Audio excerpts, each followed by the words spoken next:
नमस्कार। अक्सर ऐसा होता है कि दुनिया के किसी एक कोने में हो रही हलचल हजारों मील दूर बैठे लोगों की जिंदगी पर बहुत गहरा असर डालती है। और आजकल कुछ ऐसा ही हो रहा है। अमेरिका ईरान के बीच जो तनाव बढ़ रहा है ना, उसका सीधा असर हमारे किचन तक पहुंच रहा है। तो चलिए इस मामले को जरा गहराई से समझते हैं। ये तनाव सिर्फ अखबार की सुर्खियों तक ही सीमित नहीं है। ये एक बहुत बड़ा सवाल खड़ा कर रहा है कि क्या हम सब एक और बड़े ग्लोबल आर्थिक संकट की तरफ बढ़ रहे हैं। सबसे पहले आइए ग्लोबल स्टेज पर नजर डालते हैं, जहां अमेरिका की तरफ से जो सिग्नल मिल रहे हैं वो बहुत ही कंफ्यूजिंग है। देखिए, एक तरफ तो राष्ट्रपति ट्रंप का यह बयान है। वो दावा कर रहे हैं कि ईरान के साथ बहुत अच्छी बातचीत चल रही है। मतलब ऐसा लगता है कि शायद तनाव कम हो जाएगा। पर असल कहानी कुछ और ही है। यहाँ शब्दों और एक्शन में जमीन आसमान का फर्क है। बातें तो हो रही हैं शांति वार्ता की, लेकिन एक्शन क्या है? 3000 सैनिकों को तैनात किया जा रहा है।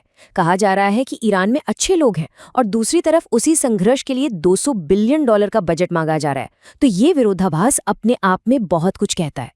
अच्छा, अब ईरान का क्या कहना है? ईरान ने तो साफ साफ किसी भी बातचीत से इनकार कर दिया है। उल्टा उन्होंने अपनी कुछ नई मांगें रख दी हैं, जैसे कि होर्मुज जल डमरू मध्य से गुजरने वाले जहाज़ों पर टोल टैक्स लगाया जाए।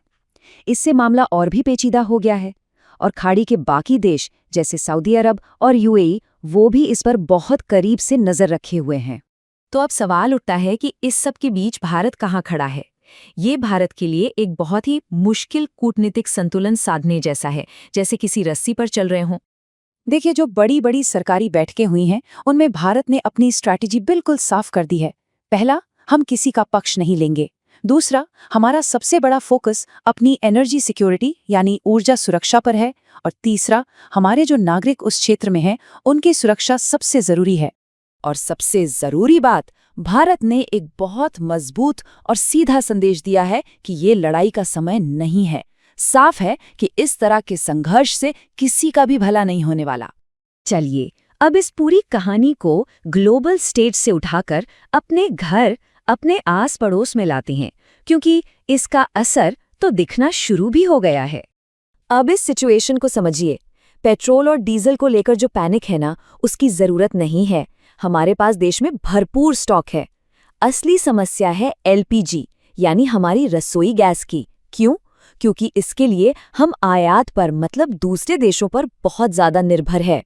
और ये असर सिर्फ घरों तक ही नहीं है, जो कमर्शियल सेक्टर है, जो इंडस्ट्रीज हैं, उन्हें भी इसकी मार झेलनी पड़ रही है।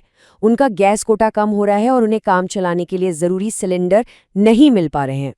लेकिन कहते हैं ना, हर संकट एक अवसर भी लेकर आता है। इस संकट ने एक बहुत बड़े राष्ट्रीय समाधान की रफ्तार को तेज कर दिया है, जो पहले से ही चल रहा था। तो सवाल ये है कि सिलेंडर की कमी का लॉन्ग टर्म सॉल्यूशन क्या है? देश भर के किचन में ऊर्जा की सप्लाई को कैसे सुरक्षित किया जाए? सरकार अब एक बहुत बड़े बदलाव पर दांव लगा रही है। इस तुलना से सारी कहानी साफ हो जाती है। एक तरफ है एलपीजी सिलेंडर वाली गैस और दूसरी तरफ है पीएनजी यानी पाइप्ड नेचुरल गैस। एलपीजी हमें कच्चे तेल से मिलती है, जिसका उत्पादन हमारे देश में बहुत कम है। वहीं पीएनजी प्राकृतिक गैस है और हम अपनी जरूरत का लगभग 50% खुद बना लेते हैं। और तो और पीएनजी करीब 20% सस्ती भी पड़ती है। मतलब ये हर लिहाज से एक बेहतर और ज्यादा सुरक्षित विकल्प है। और सरकार इस मामले को बहुत गंभीरता से ले रही है। एक नया राष्ट्रीय आदेश जारी किया गया है ताकि ये पाइपलाइन बिछाने का काम तेजी से हो सके।